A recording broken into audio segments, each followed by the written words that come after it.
I mean, there's a lot of hype this offseason. A lot of hype. I was talking about at the top of the show. Yeah, I wanted to chime in on that, too. I see so many stories predicting the Commanders to go to the Super Bowl. AI's predicting them. Well, not Allen Iverson. Well, also with what you said about Jaden, right? Mm-hmm. People are predicting like MVP or whatever.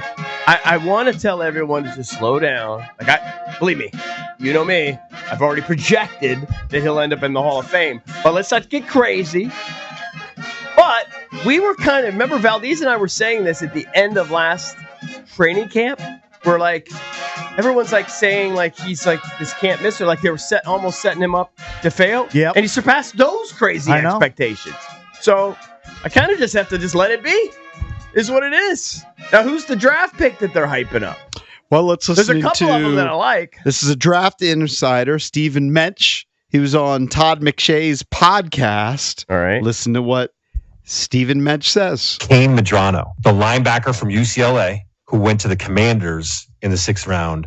And you look at this kid, he had the fastest 40 time of all the linebackers that ran at the combine. He crushed the combine. He's a former wide receiver. He went to UCLA to play wide receiver. And then Chip Kelly walked up to him and was like, hey, it's not really working out. And what do you think about making the move?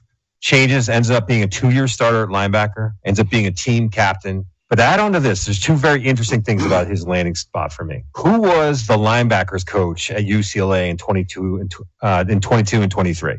Ken Norton Jr. Oh, who's the linebackers coach for the Commanders? Yeah, Ken Norton Jr. They knew this kid. They know this kid. They knew when they drafted him who this kid was, what they can do with him. And one of the things, and this is the second point, that UCLA did with him was use him as a big nickel. So you're looking at a player now who could do special teams. He could carve out a role in situational packages as a big nickel early on. And then if he could fill out that frame and develop into a starter, you have the heir apparent to Bobby Wagner, who apparently does not age, but at some point it might catch up to him and they might have to sign up to all of us, Mensch. You think about that kind of a player in the 6th round, late 6th round. Again, all the things that he can do for you. I look at that pick and I love that freaking pick. Wow. I agree with everything he said, except for the last part. He's not going to replace Bobby Wagner. If you've seen the guy, he looks like me. Like he's not jacked 250. Like he doesn't look like he's 6'3", 222 is what he's listed. He just looks like a former receiver. Like he doesn't look like a traditional linebacker. I agree. He looks like a nickel guy. He looks like a cover guy. If you think he's going to go in there and stuff the run like Bobby Wagner at some point, you're nuts. Well, maybe he's not stuffing the run, but like if he plays linebacker instead of special teams, like he can cover tight ends coming out of that he like will running do. over the middle, or he could cover a running back that's going out in the flat and catch a swing he will pass. excel at. Like those are great traits to have. But he's not going to be a guy like Bobby Wagner in the middle of your defense. Yeah, just rocking guys. But he's a super freak athlete. He ran a 4.46 40. 38-inch vertical, and a broad jump of 10 feet 5 inches. Yes. He's going to be a versatile guy for them, and I do agree with virtually everything they said, except for that last part. He's not the heir apparent to Bobby Wagner. But that doesn't mean he's not going to have, he could eventually have a great role on his team. I think he could. And especially in today's football where you need to cover running backs and tight ends. I mean, those guys are involved in the offense, and if you've got a guy that can snuff that out, that can cover guys like that and run with guys like that, to find that in the 6th round, and if you can mold that into something, that's I know, a find. Diehard Commanders fans have. If you've watched all the phone calls the teams do, and they video them all now, and they put them on social media, I mean, they were jacked to get him. Mm-hmm. They were pretty pumped up to get him. Well, clearly Ken Norton lobbied for his guy. Ken Norton was right there, and of course, Adam Peters is a former Bruin. Adam Peters is a Bruin. I didn't know that. Yes. Didn't know that connection. Yes. Adam Peters is a Bruin. Doc In that phone call, I think he said, "Hey, Bruin," or something like that. Young Bruin. Young Bruin. Bruin. He's not that young. He's 24 and he played in 50 games for UCLA. Right. Over 6 seasons. So how many games did he play at receiver? Did they have that? I just have the listing of how many games he's played. Yeah. I didn't even know he made that transition. But yeah, when all you got to do is just watch him run his 40 at the combine, and you're like, oh my God. This guy is a freak. But also, you look at him and you go, he doesn't look like a linebacker. You could also grasp You could try him out a receiver.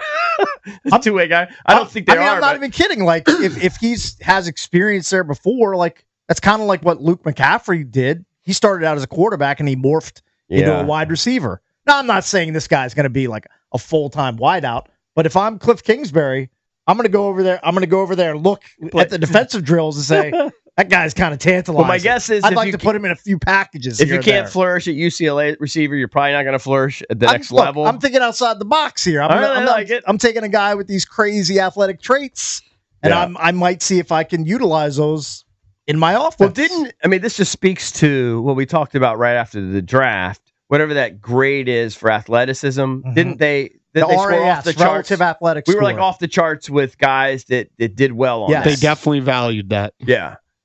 I'll look up his right now. And they got.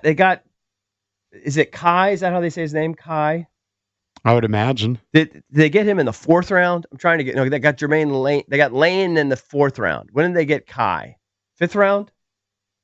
You talking about Medrano? Medrano, yeah. 6th round. 6th round. 6th round. Kane. They got Kane in the 6th round.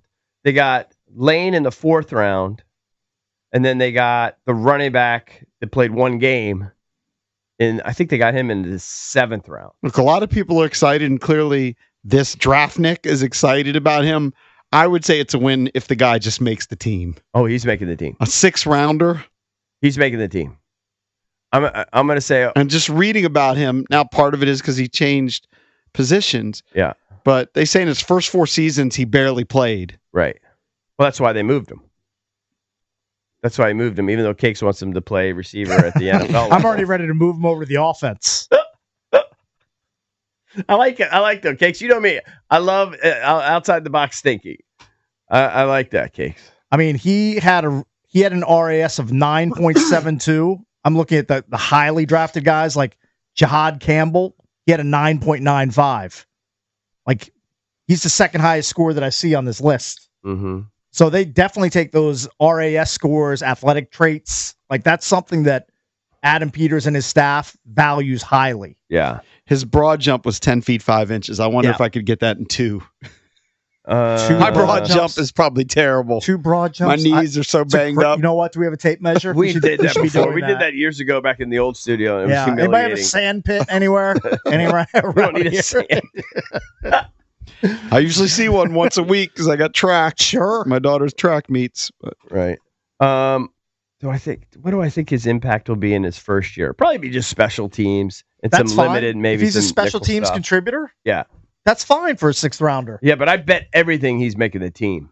Everything. He's making the team. Yeah. I'd bet it. Yeah, I'd bet that right now. Yeah. If you get selected by these guys. I feel like a 6th rounder from Adam Peters, I hold him in such high regard. It's like a 3rd or 4th rounder from most other Nubs scouting organizations. Where was he projected? Do they have what his projection was? I can look it up. Yeah.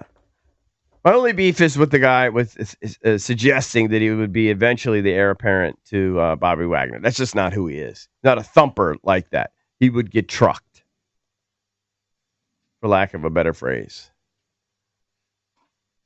But who knows? I want to bang out some of these calls. Do you think that last year's picks were all home runs, though? So Jaden Daniels, obviously home run. Yeah. Okay. 2nd round, they took Johnny Newton.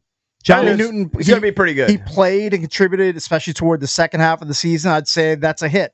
Sanders still definitely a hit. Oh, clearly a hit. He was the 50th pick in the draft. Yep. Then you got Ben Sinnott. Jury's still out. I'm not giving up on him. No, I'm not saying give up on him. He needs to have a much elevated role in year 2 for it to look like a hit. Brandon Coleman, 3rd round pick. I mean, he started at left tackle for at least part of the season, and it looks like he'll be in the interior line for years to come. That's a hit. Last year's draft completely different than this year's draft because I've mentioned as many draft choices that they had this year, and we're still in the 3rd round. Mm-hmm. Luke McCaffrey, 3rd round pick. Modest hit, but you want to see more this year. He needs to build on his rookie campaign. But not bad for the 100th pick in the draft. Lane might take some of his stuff, though. He could. Responsibilities. 5th round, they didn't have a 4th rounder, was Jordan McGee. They're high on him. I don't even think he saw the field. He's the one that they think could potentially be the heir apparent to Wagner, I believe. At safety, they took Dominique Hampton with the 5th round pick. don't have much file on him, but I know he was still on the roster. Then Javonte Jean-Baptiste in the 7th round. I mean, he definitely played. Yeah. I mean, he's not a huge impact guy, but he definitely made the roster and played. Yeah. For a late pick, you take that. These guys Mostly hits in year one. I get having faith in Adam Peters. There's no reason not to have faith in him, but all these guys, even the top guys, whiff on picks sometimes. Sure, of course. Yeah. Dude, I think he might have whiffed on his biggest It's an inexact free science. agency signing. Well, The trade for Lattimore? biggest trade. Yeah, Lattimore. Although Tunsil and Debo are big trades too. But I think his first big trade, I think he whiffed. And if I were him, I would downplay being all over Trey Lance while I was in San Francisco. I'd be the guy. Was that the word for sure? I don't know. He might have just been along for the ride on that. He could have been. Yeah. Hopefully he was on the Brock Purdy trade, not the Trey Lance trade. And then go through. Do you have this year's picks again, JP? Go through this year's picks. I think they're all going to be. Certainly, they'll all be on the roster. Maybe not the running back. Maybe the running back, they put him on the practice squad. But I think the first 4 guys. Well, you have Trey Amos was the second pick at 61. Yeah. Why am I spacing on the first round pick? Was the lineman from Oregon. Connerly. He's going to be he's slated to be a right tackle for the next decade. Amos will play right away. Yep. I mean, they only had 5 picks. Right. And then Lane, I think they're going to find a role for him. He's way too good of an athlete. I mean, I would just. He's so small. I'd put his name in pen right now in both. At least punt returner, probably kick returner too. Right. And then Ja'Cory Krosky-Merritt. That's the running back. Played one game because of eligibility concerns. I think they'll find a way to keep him somewhere. They'll stash him if he doesn't play this year. I mean, they only had 5 picks. Yeah. They only had 5 picks. They had a ton of picks last year. But it is wild. You know, when I asked Grok who was going to win the Super Bowl this year, it wouldn't make a prediction like the AI that you mentioned. It just gave the odds, and so it had Washington in there, but it had Philly and it had the Lions, it had the Ravens all ahead of them.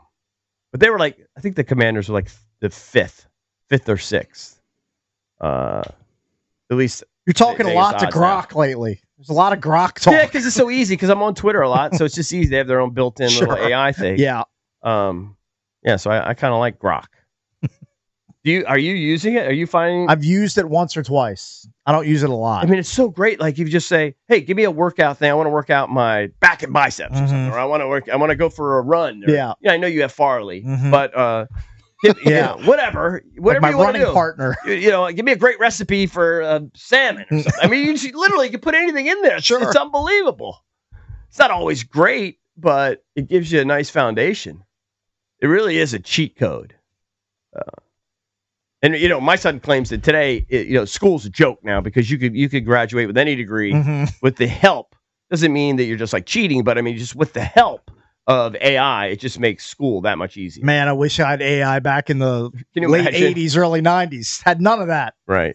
Wish you did old school like study. I had to get mediocre grades on my own back in the late 80s and early 90s. And trust me, they were mediocre. Sometimes way worse than mediocre. I should have never told my kids what my GPA was in high school. Yeah. Or they throw it in your face. All the time. Oh. Especially if I try and tell them to study. What was your GPA?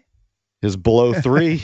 Yeah. Oh, it was? Mine was definitely below 3. Wow. Roosevelt was a grind. Mine wasn't great, but it was better. We met a bunch of film strips, like some other guys in this room. I had to take one class. It was just Coach Bray's class. I had to take AP Bio, AP Chem. Yeah, I did not belong in a lot of those microbiology, physiology. I think my high school GPA was 3.4. You know who never should have taken physics?